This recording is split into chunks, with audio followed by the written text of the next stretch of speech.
Hello and welcome to the Lifestance Health Second Quarter 2025 Earnings Conference Call. At this time, all participants are in a listen-only mode. After the speaker's presentation, there will be a question-and-answer session. If you'd like to ask a question by that time, please press star one on your telephone keypad. Thank you. Now, I would like to turn the call over to Monica Prokocki. You may begin. Thank you, Operator. Good morning, everyone, and welcome to Lifestance Health's Second Quarter 2025 Earnings Conference Call. I'm Monica Prokocki, Vice President of Finance and Investor Relations. Joining me today are Dave Bourdon, Chief Executive Officer, and Ryan McGroarty, Chief Financial Officer. Ken Burdick, our Executive Chairman, is also with us. We issued the earnings release and presentation before the market opened this morning. Both are available on the Investor Relations section of our website, investor.lifestance.com. In addition, a replay will be available following the call. Before turning over to management for their prepared remarks, please direct your attention to the disclaimers about forward-looking statements included in the earnings press release and SEC filings. Today's remarks contain forward-looking statements, including statements about our financial performance outlook, business model, and strategy. Those statements involve risks, uncertainties, and other factors, as noted in our periodic filings with the SEC, that could cause actual results to differ materially. Please note that we report results using non-GAAP financial measures, which we believe provide additional information for investors to help facilitate comparison of current and past performance. A reconciliation to the most directly comparable GAAP measures is included in the earnings press release tables and presentation appendix. Unless otherwise noted, all results are compared to the comparable period in the prior year. At this time, I'll turn the call over to Dave Bourdon, CEO of Lifestance. Dave? Thanks, Monica, and thank you all for joining us today. I'm incredibly proud of the Lifestance team for the strong results achieved in the second quarter. We met or exceeded each of our guided metrics. We grew our clinician base by over 170 clinicians, while at the same time improving productivity. We delivered double-digit organic revenue growth along with 10% adjusted EBITDA margins. Given the outperformance in the first half of the year, we are raising full-year guidance for adjusted EBITDA. We now expect to achieve double-digit margins for the full year. We also delivered exceptionally strong free cash flow of $57 million, our highest in Lifestance's history, which provides additional capacity to further invest in the business.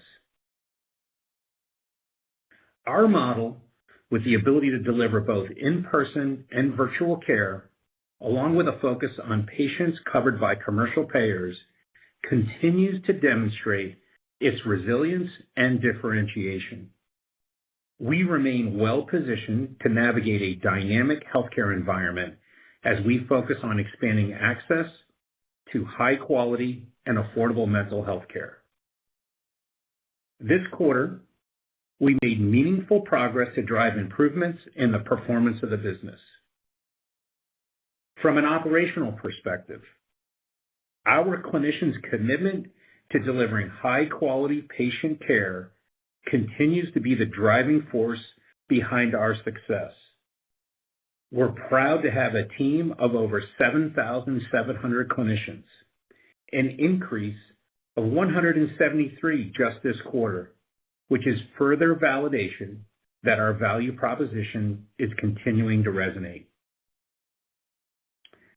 We previously shared that this year, in addition to continuing to grow our clinician base, we have a number of initiatives to better fill clinicians' calendars to drive improved productivity. For example, in May, we launched our Clinician Cash Incentive Program to reward clinicians for improving access and quality. We have recently implemented a patient engagement platform that improves acquisition and retention by fostering a stronger connection with the patient. Additionally, we are enhancing our care matching capabilities to support an even better clinical fit between patients and providers. This is another important step toward delivering the right care with the right match from the very beginning. When the clinical match is strong, we see better patient engagement, fewer cancellations and no-shows, and a more satisfying experience for both clinicians and patients. These are just a few examples of the concerted effort within the organization to ensure that we effectively utilize the capacity of our talented and dedicated clinicians.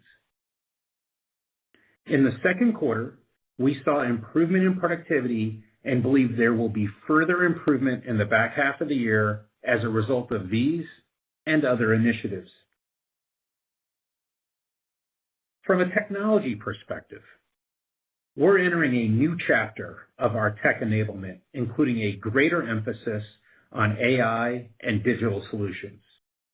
For example, as part of our continued focus on operational efficiency and effectiveness, we have begun to leverage AI tools to improve accuracy and automate tasks in our revenue cycle processes and to improve the quality and responsiveness of our patient scheduling team. We're also investing in AI solutions to help our clinicians be more effective with documentation. While we're still evaluating options, this will ultimately enhance clinician satisfaction and allow clinicians to focus on what they love, providing excellent, compassionate care to our patients. We are confident that these investments in technology will unlock value by improving the patient and clinician experience while also driving operating leverage. Also on the technology front, I would like to highlight the recent appointment of Vaughn Punovich as our new Chief Technology Officer. Vaughn has extensive expertise in leading digital transformation initiatives, enabling AI-powered insights, and streamlining digital tools to enhance healthcare delivery. His experience and commitment to innovation makes him the right individual to lead our technology organization, ensuring that Lifestance delivers a best-in-class experience for our patients and clinicians. In closing, this was a strong quarter, and we feel good about the momentum heading into the second half of the year. As we look ahead to 2026, we remain confident in our ability to deliver on mid-teens revenue growth while expanding margins. We expect a low to mid-single-digit rate improvement, continued organic growth of our clinician base, and strong visit volumes as the demand for mental health services continues to increase. In addition, with the efficiencies we're driving, we expect to generate further operating leverage. With that, I'll turn it over to Ryan to provide additional commentary on our financial performance and outlook. Ryan? Thanks, Dave. I am pleased with the team's operational and financial performance in the second quarter. We delivered strong growth across revenue, visit volume, and clinician count. Revenue grew 11% year over year to $345 million. This outperformance was driven by slightly better than expected clinician productivity and total revenue per visit. Visit volumes of 2.2 million increased 12% year over year, driven primarily by clinician growth. We added 173 clinicians this quarter, an 11% increase year over year, bringing our total to 7,708 clinicians. With regard to clinician productivity, it was slightly ahead of our expectations in the second quarter. While it is still early, we're encouraged by the initial progress from our productivity initiatives. Total revenue per visit decreased year over year as expected. It was $157, which was down 1%, driven by the impact from the single outlier payer dynamic that we previously disclosed, partially offset by rate increases with other payers. Turning to profitability, center margin of $108 million increased 11% year-over-year and was 31.4% as a percentage of revenue. The outperformance in the quarter was driven by the modest revenue beat. The expense for our new cash-based clinician incentive program, which launched in May, is reflected in these results. Adjusted EBITDA of $34 million in the quarter exceeded our expectations. This 19% year-over-year increase brings our adjusted EBITDA as a percentage of revenue to 9.8%. The outperformance in the quarter was primarily attributable to favorable center margin and slightly lower G&A spending than expected. Turning to liquidity in the second quarter, free cash flow was exceptionally strong at $57 million, the highest we've delivered in any quarter to date. We exited the quarter with a solid cash position of $189 million and net long-term debt of $273 million. We have additional capacity from an undrawn revolver of $100 million. DSO for the quarter improved significantly to 34 days, a sequential improvement of 4 days. We remain confident in our ability to generate meaningful positive free cash flow for the full year. Our leverage ratios are strong and continue to improve, with net and gross leverage of 0.7 and 2.2 times respectively. This represents meaningful progress from the 2.2 net and 3.2 times gross leverage in Q2 of last year. We have significant financial flexibility to run the business and fully execute on our strategy, including potential acquisitions. In terms of our outlook for the full year, we are maintaining our guidance range of $1.4 to $1.44 billion for revenue. We are raising our guidance range for center margin to $441 to $465 million. Given the outperformance in the first half, we are raising our adjusted EBITDA guidance range by $5 million at the midpoint to $140 to $150 million. This puts us on track for 60 basis points of margin expansion year-over-year and double-digit margins for the full year. In addition, we continue to expect stock-based compensation of approximately $70 to $85 million. For the third quarter, we expect revenue of $345 to $365 million, center margin of $105 to $119 million, and adjusted EBITDA of $33 to $39 million. As previously communicated, our annual guidance assumes year-over-year revenue growth driven primarily by higher visit volumes, with total revenue per visit being roughly flat. For the second half, we expect modest rate improvement and continued growth in clinicians. Additionally, as noted, we are also focused on better filling existing clinician calendars. Our guidance contemplates a step-up in productivity in the third quarter, with further improvements in the fourth quarter, driven by the ongoing initiative Dave mentioned earlier.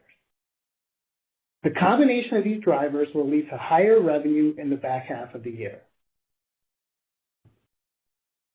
As we shared last quarter, and as implied in our guidance, we expect earnings to build in the back half of the year, driven by modest rate improvement, increased visit volumes, and growth in specialty revenue.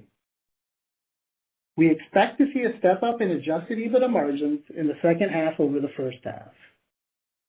We previously guided to exiting the year with double-digit margins and are now pleased to expect to achieve double-digit margins for the full year.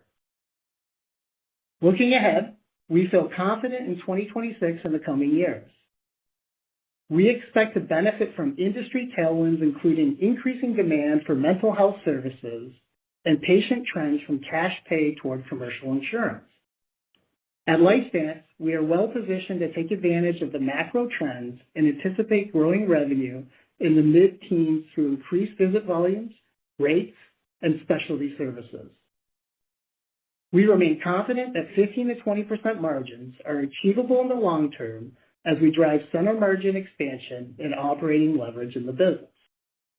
With that, I'll turn it back to Dave for his closing comments. Thanks, Ryan.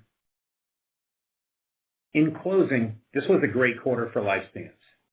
We met or exceeded each of our guided financial metrics, delivered strong organic revenue growth and adjusted EBITDA margins, and generated our highest quarter of free cash flow ever. Our progress to date and the incredible dedication of each of our clinicians and team members serve to reinforce our confidence in the future as we focus on expanding access to high-quality, affordable mental health care. Operator will now take questions. Thank you. We will now begin the question and answer session. At this time, I would like to remind everyone that in order to ask a question, press star, then the number one on your telephone keypad. Just a reminder to please limit yourself to one question and one follow-up. And your first question comes from the line of Craig Hettenbach with Morgan Stanley. Please go ahead. Great, thanks. Just a question on the implied ramp for Q4, and appreciate all the color in the prepared remarks, but you should probably have some improvement from as the pay reduction headwind abates, and you've talked about productivity. So, just looking for kind of your confidence level into that back half ramp and things that you're seeing in the business that builds that. Perfect. Hey, Craig, this is Ryan. Appreciate the question. So going to the point of your question, we're super pleased with our performance in the first half of the year, and we have meaningful momentum going into the second half of the year, driving up a step up in revenue, as you kind of acknowledged in your question. In addition, from revenue contribution from clinician rates, we continue to plan to drive productivity in the second half of the year. So to help dimension this, from the first half to the second half, we expect roughly $60 million of revenue growth. And the way you can think about that is driven by 10% from rate and 90% from visit volume. And so kind of to further dimension that, when you think of the 90% that's related to visit volume, you can think of that as approximately 60% is coming from clinician adds, and then 40% is coming from productivity. As we mentioned, in previous quarters in our prepared comments, we're prioritizing filling existing clinician calendars, which we believe will result in increased productivity in the second half. Dave went through a number of initiatives that we have in play to drive the filling of the schedules in his prepared comments. And then to your question, just in terms of Q3 versus Q4, clinician adds will be a meaningful driver in both quarters. When you get to Q4, you will see a higher contribution for productivity as the initiatives that are in play have more time to make a meaningful impact. And then from a rate perspective, going to that part of your question, we expect modest growth in rates first half to second half, and it really is driven by further rate negotiations and some specialty services in there. So then overall, we've absorbed the one unique payer dynamic, and so overall, we're still guiding to flat TRPV for the year. But as you get into future years, we expect to return to low to mid-single digits from a rate perspective. So to close the comments out, we feel really good about our growth in the first half and the momentum going into the second half. Very helpful details. Thanks for that. And then just as my follow-up, can you just talk about the backdrop in terms of clinician ads and retention, kind of what you're seeing in the marketplace, and maybe what are some of the things that are resonating for the Lifestance platform? Hey, Craig, good morning. It's Dave. I'll take that one.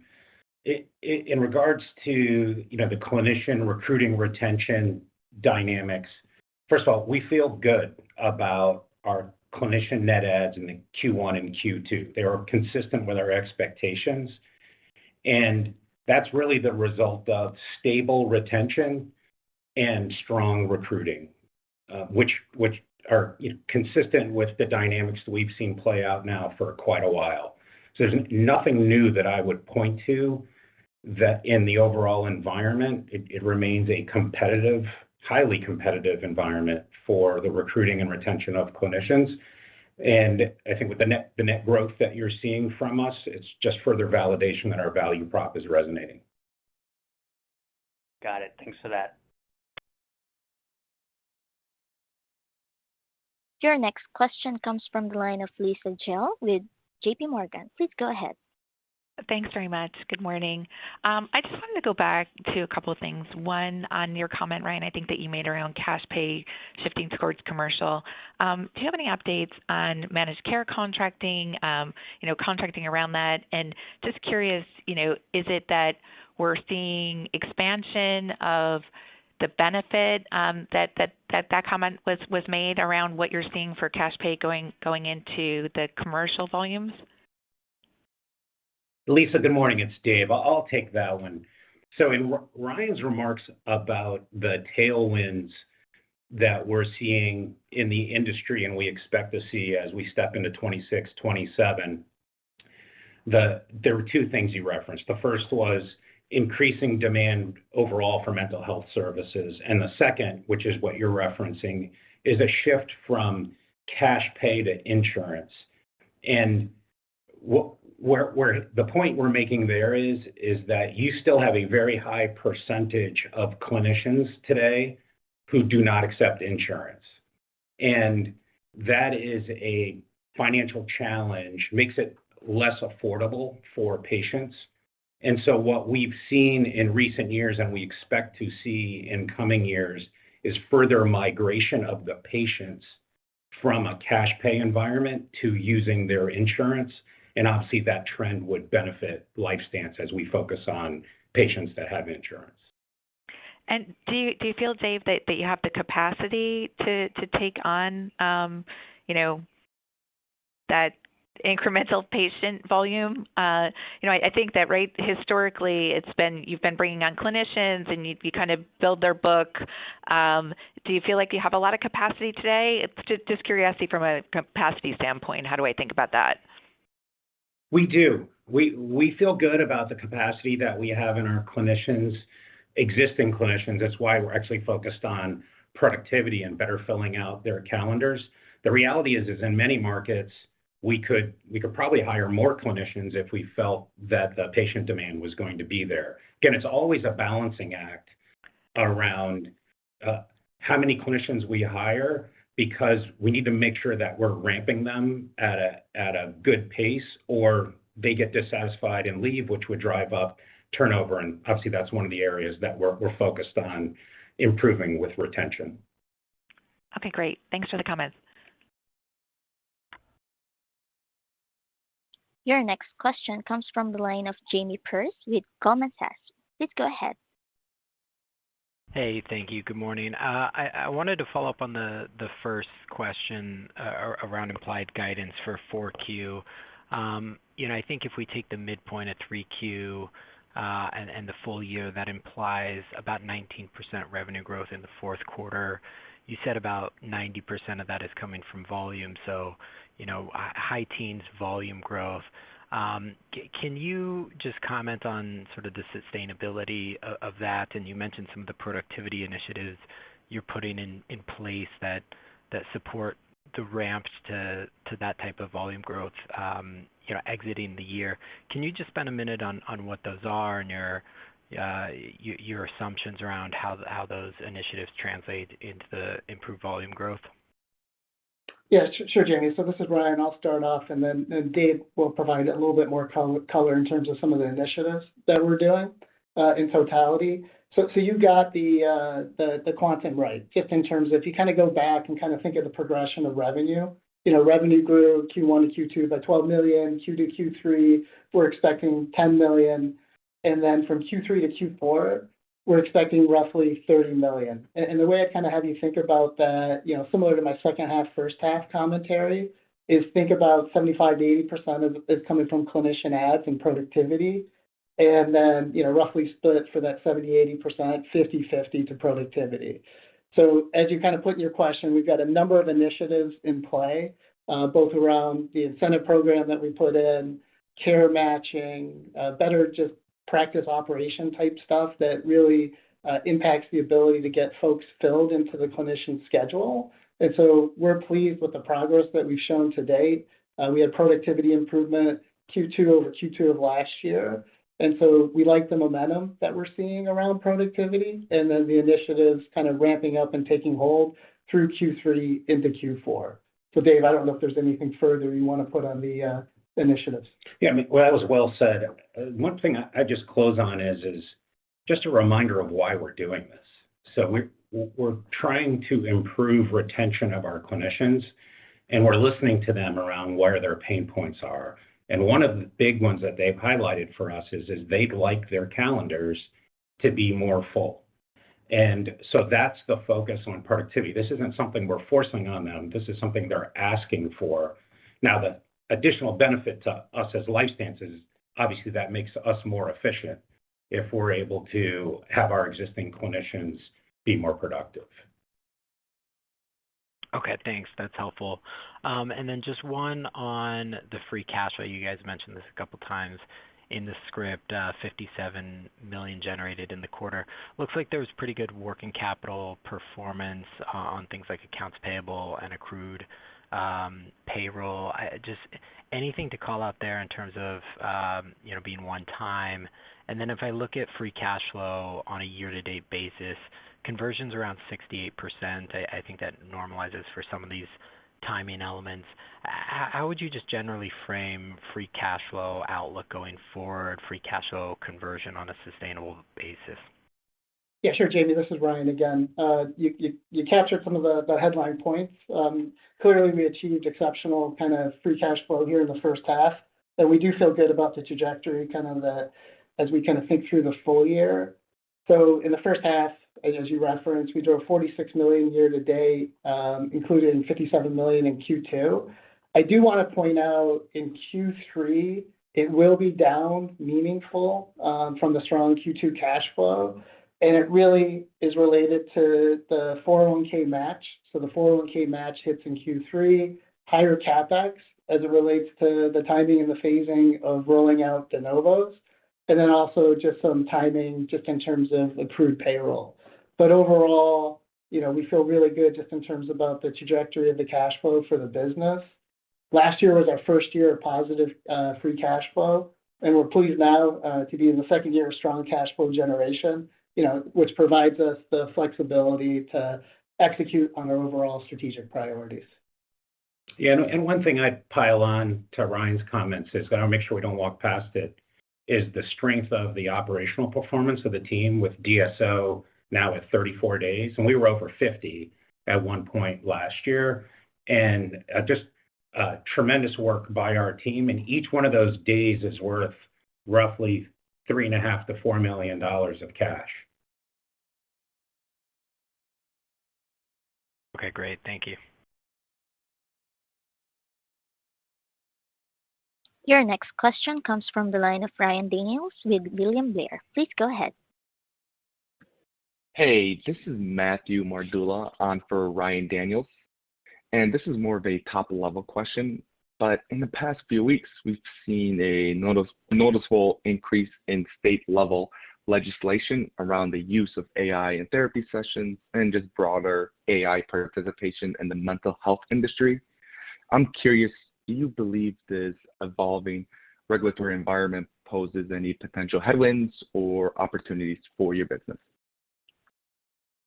Hey, Matthew, it's Dave. It's a great question, and it's really early days around AI and its impact on healthcare in total, and then specific to the mental health space. The way we think about AI and technology in general is that we're going to be able to use that to support our clinicians and how they practice care and improve their experience and the patient experience. We do not view AI as a replacement for the care that our clinicians provide. And so I think that's really the bottom line for us. Great. Thank you for that.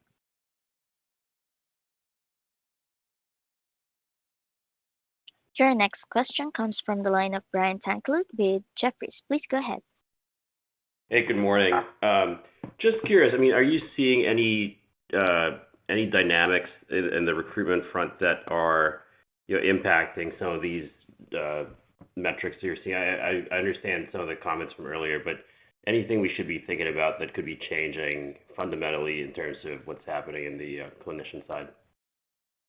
Hey, Gordon, it's Dave. I'll take that. I mentioned earlier the environment for recruiting of clinicians remains very competitive, and we're successful in that environment by providing a comprehensive value prop that, everything from compensation and benefits to clinical and administrative support to the clinicians.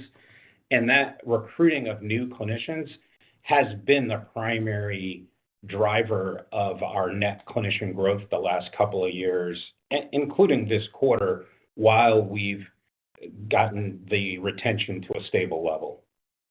So nothing new that I would point to in the market. Got it. And then maybe as I think about cash flows, strong performance during the quarter, anything to call out there that I should be thinking about as we model for the back half of the year on free cash flow? Yeah, just as it relates to cash flow, Brian, similar to the answer that I provided around that, obviously really strong cash flow in the first half of the year with $46 million year to date. As you think about Q3, we will see some downward meaningful kind of change to cash flow just as it relates to as I mentioned, the 401k, higher CapEx as it relates to rollout of de novos, and then also just some timing as it relates to accrued payroll. But don't want that to take away from the messaging just as it relates to this is our second year with really strong cash performance and looking forward to future periods just in terms of our cash generation ability. Awesome. Thank you. Your next question comes from the line of Richard Close with Canaccord Genuity. Please go ahead. Yes, thanks for the questions. Obviously, higher mental health utilization's been called out a handful of times here by managed care in the quarter, in the first half.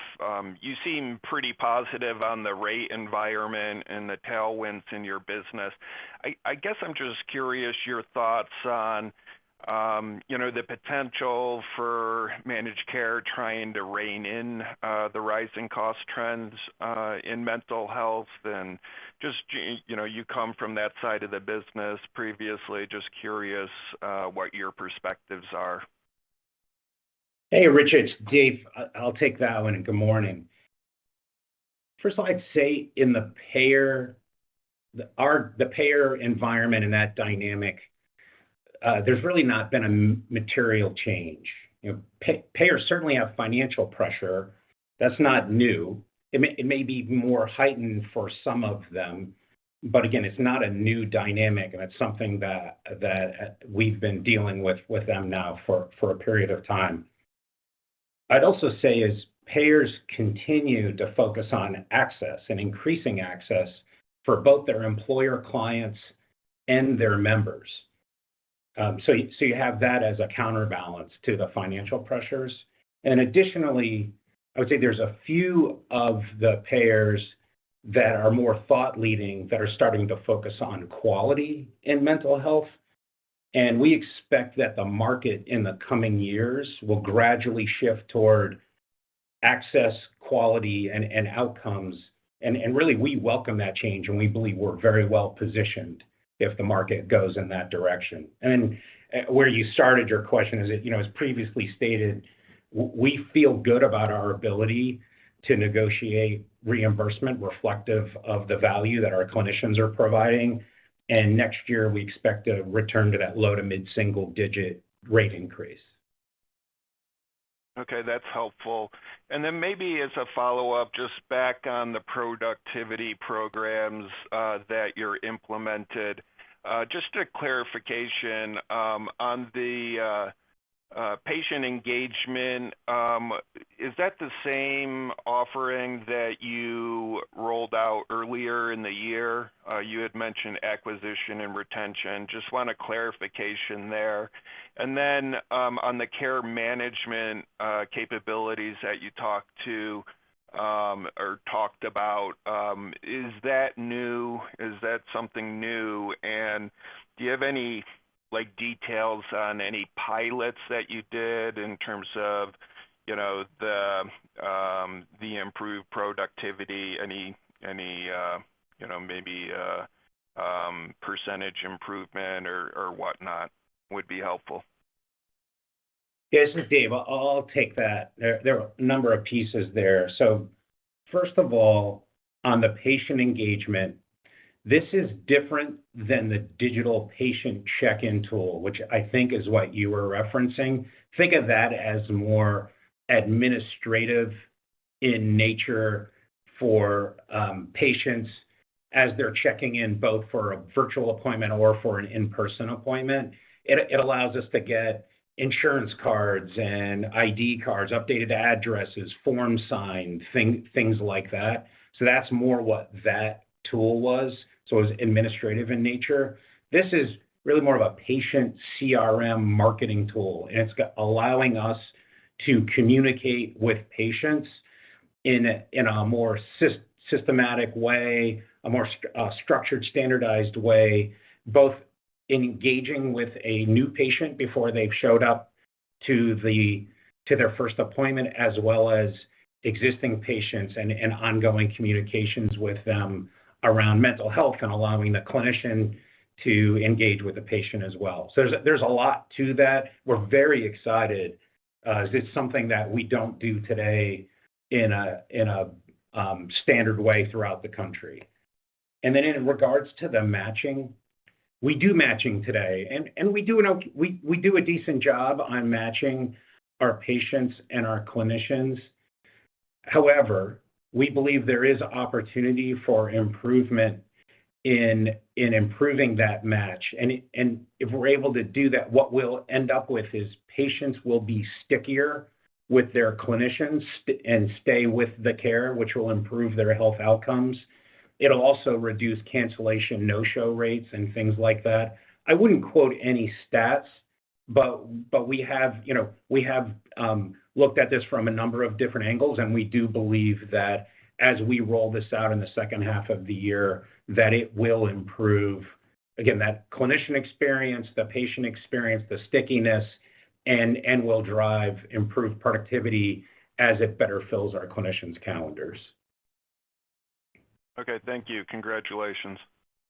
Thanks. Your next question comes from the line of Kevin Caliendo with UBS. Please go ahead. Thanks for taking my question. Last quarter, you introduced the idea of potentially starting the M&A engine again. You didn't do any this quarter, it appears. But can you maybe talk about where you stand with that, how valuations are now or opportunities are now compared to when you were doing them years ago, what the pipeline looks like? Hey, Kevin, it's Dave. Good morning, and thanks for the question. We did signal that in the last quarter, and we are active in exploring M&A. Our focus right now is primarily tuck-in acquisitions in geographies that are new to us or where we're very subscale. So this is really more of a beachhead and for geographic expansion. Those opportunities are really exciting to us, whether that's entering a new MSA or a new MSA in a new state. So that's the focus. The pipeline is pretty robust, and we are actively working through a number of opportunities, but I wouldn't signal at this point timing on when you'll see those coming through. But again, that is a big focus area for us, and there's a lot of positive activity there. And I just want to understand, none of the guidance assumes any M&A, right? Like it's all organic, what you're talking about in the guidance that you provided? That's correct. And then just to follow up, the margin expansion that you've shown has been great and better, I think, than we had modeled. Was it easier to get the kind of margin expansion that you got this year? I'm not asking you for guidance on margin expansion in 26 or 27 or beyond, but like when we think about margin expansion, in terms of magnitude, is it incremental? Was this year just the first step? Like where are we along the margin expansion pathway longer term? Yeah. So I'd be happy to answer that one. Appreciate the question. So if you kind of think through, so we're pleased with the margin expansion that we've achieved here in 2025, even given the fact that the meaningful decrease from the one unique payer to kind of flatten out your TRPV, but still being able to expand margin. We're pretty proud of that. And that's on top of expansion of last year, 400 basis points just in terms of expansion. As we start thinking through the long-term kind of growth algorithm that we have here, we definitely see a path to margins, to 15 to 20% from an adjusted EBITDA perspective, which will be done both through center margin expansion, through rate growth, a little bit of operating leverage on center margin and specialty services. But then there's still further opportunity to expand out leverage through the G&A line. And so overall, kind of getting to that long-term destination of 15 to 20%. Again, we feel really good in terms of what the growth algorithm and even proven out in a difficult year, still being able to expand out margins year over year. Sounds good. Thanks, guys. Your next question comes from the line of David Larsen with BTIG. Please go ahead. Hey, congratulations on the good quarter. So for the digital patient check-in solution, is that 100% deployed, or is it maybe 50% deployed? How far along are you in that process? And then you also used the phrase CRM. Is there a separate technology administrative solution that will assist in a scheduling process to facilitate filling calendars? Those two technology components, I think, are very important. Thanks very much. Hey, Dave. Good morning. This is Dave, and I'll take your questions. So first of all, on the digital patient check-in, that is fully rolled out. That process was completed earlier in the year. In regards to the patient CRM, I think of this as more of a marketing CRM. It is not connected to our scheduling system, or said a different way, the scheduling component is not part of that. And scheduling would be more connected to what I was discussing in that matching initiative, the enhanced matching that we're doing. So this is really about marketing and communications with our patients. Okay. And then in terms of the One Health plan, where there's a little bit of a rate reset, that will be final 1/1/26, and then you would expect an increase in rates from that payer 1/1/26 for the year. Is that correct? Yeah. So this is Ryan. So the last of the 3 rate decreases went into effect of March 1st of this year. And so that's the driving force between the flattish TRPV from 25 over 24. As it relates to kind of future, so we're in rate negotiations across our overall payer portfolio. Not all of our contracts kind of line up to a 1/1, so they're more scattered throughout the year in totality. Okay.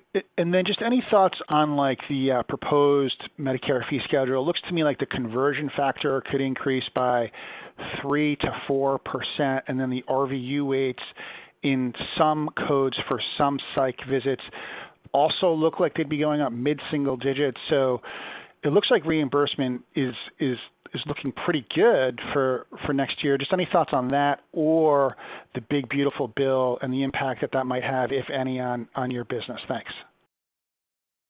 Yeah, this is Dave. I'll take those questions. So first of all, in regards to the Medicare rates, you're reading the signals correctly. Again, I would say it's very early, and we'll see how that plays out, and obviously we'll know the final numbers as we get towards the end of the year. I think the good news is that there appears to be really strong bipartisan support around mental health. And again, early signals being that it's a positive rate increase for next year, but we will wait and see how they finalize. In regards to the other legislation, The concern around that bill is the reductions to exchange and Medicaid, and we have limited exposure to those business lines. A reminder, we have about 5% of our total revenue is the government as a payer, and then we do have some exchange and Medicaid business with commercial payers, but again, that being a small percentage of our total revenue. Okay, thanks very much. Congrats on a good quarter. Thank you. Your next question comes from the line of Steven Deckert with KeyBanc. Please go ahead. Hey guys, I want to ask about the AI tools that you mentioned in your prepared remarks. When do you expect to see the full cost reduction of those benefits go into effect from those tools? And as a follow-up, I was hoping you could give an update on your new EHR initiative. Thanks. Hey, Steve, this is Dave. Good morning. I'll take those. So in regards to AI, we referenced a few things in our prepared remarks. So first of all, more from an efficiency perspective, we are starting to use AI in our revenue cycle, and we're using it in our patient scheduling team. Now, some of that is for efficiency, some of that is for quality and effectiveness. It's starting to come through in cost savings. But again, I wouldn't say all of that's not about cost. Some of that is about improving quality. And it's one of the areas where again, we're early, but we expect to help us in driving operating leverage as we step into 26, 27 and beyond. And then the other use case around AI that we referenced in the prepared remarks was related to clinician documentation. And again, I would not point to this as a savings. I would point to this more as part of our value proposition to clinicians. This is a mundane task that they don't like, that they don't enjoy doing. And we believe by rolling out AI documentation that will improve their day-to-day and allow them to really focus on what they enjoy doing, which is delivering great care to our patients. And then your second question was around the EHR. Nothing new to point to there. We're still in the process of evaluating the various solutions, and we expect to have that decision made in the second half of this year. Great, thanks.